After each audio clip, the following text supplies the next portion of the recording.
At this point, we also bring in mobile journalist Arles de los Santos for the side of VP Duterte's defense team.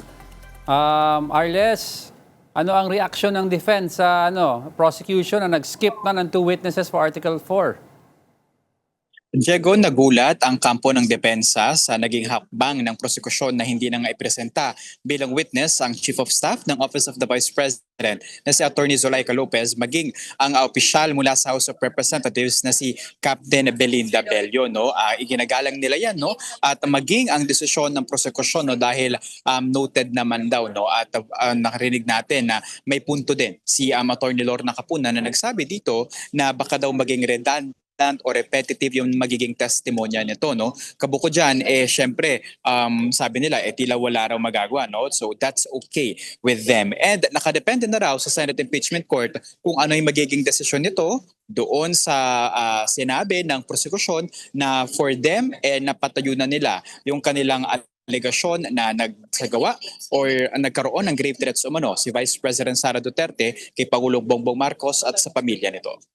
Alright, mamaya we have yung oral arguments ng mga both camps. And we asked kanina Amy kung sino yung possible magli-lead sa prosecution. Wala pang official ang usap-usapan daw baka si Congressman Shell Jokno.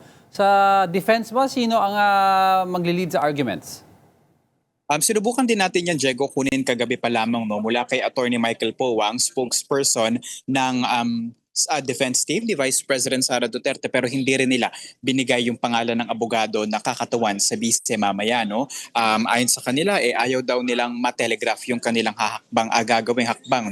At ayan na nga yung kanilang nagiging tugon. So haabangan na lang natin kung paano mangyayari yung oral arguments mamaya at kung ano yung magiging posisyon nila. Pero Diego, nakita na natin yung tugon ng kampo ni Vice President Sara Duterte patungkol dito sa BIR box na kung saan sinasabi nga nito na hindi umano sakop ng pagiging Vice President VP Sara yung ilan sa mga kino-question ng Senate Impeachment Court.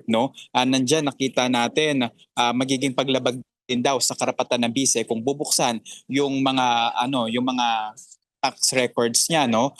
Siyempre, kailangan daw may due process bilang requirement para nga mabuksan yung mga tax records, bank records at AMLAC records sang-ayon na rin sa ilang mga umiiral na batas sa bansa.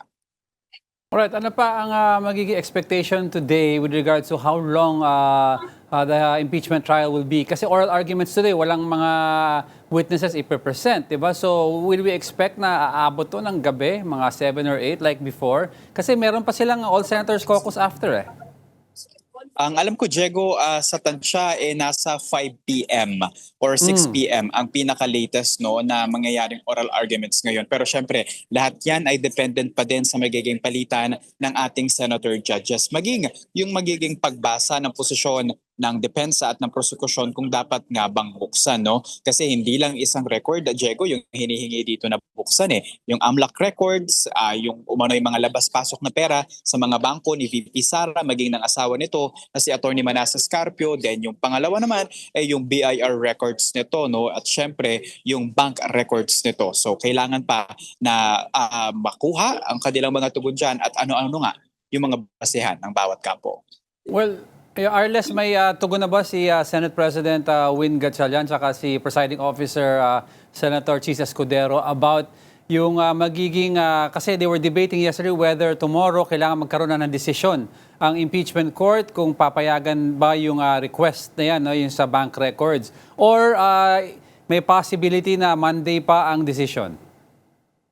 Wala pa tayong naririnig patungkol dyan, Diego, mula kay Senate President Win Gatchalian at maging kay Presiding Officer Chis Escudero. Lahat yan ay so far nakadepende pa sa oral arguments na mangyayari mamaya. Though, the way we see it, baka pagbotohan yan ng senator judges kung papayagan nga ba ito o hindi. Pero may nauna na kasing pahayag si Senator Lacson, Senator Judge Lacson, na baka daw kailanganin yung pag-okay ni Pangulong Bongbong Marcos para nga mabuksan itong BIR box na ito. Kasi siya din yung nasa taas ng executive pagdating sa Department of Finance at maging sa BIR and other related government agencies.